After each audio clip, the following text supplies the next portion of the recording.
Бүгүнкү күнү бул техникалар биздин жайыттарда жолдор жок. Ушундай жолдорду салууда ушундай техника аябай биз муктажбыз. Биз толуу район болгондуктан толуу райондо жолдорду жылына жамгыр жаап жолдорду сел алып кетет. Ошо селдерди жылына ушу оңдоп турууга өзүбүздө техника болбосо башка жакта биз оңдолбой кыйналып калабыз.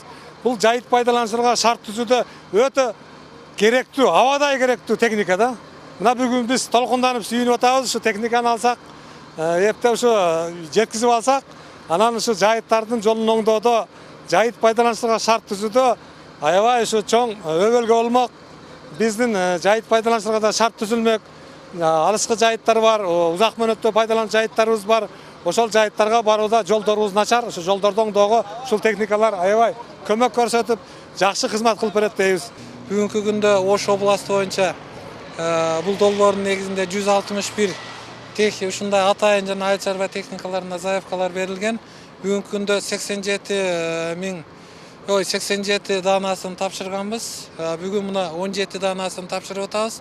Негизинен бул 17 техниканын жалпы суммасы 55 миллион 400 миңди түзөт. Буюрса бул долбоордун алкагында биздин план боюнча октябрдын орто ченинде дагы 50дөй ушундай атайын техникалар тапшырылмакчы.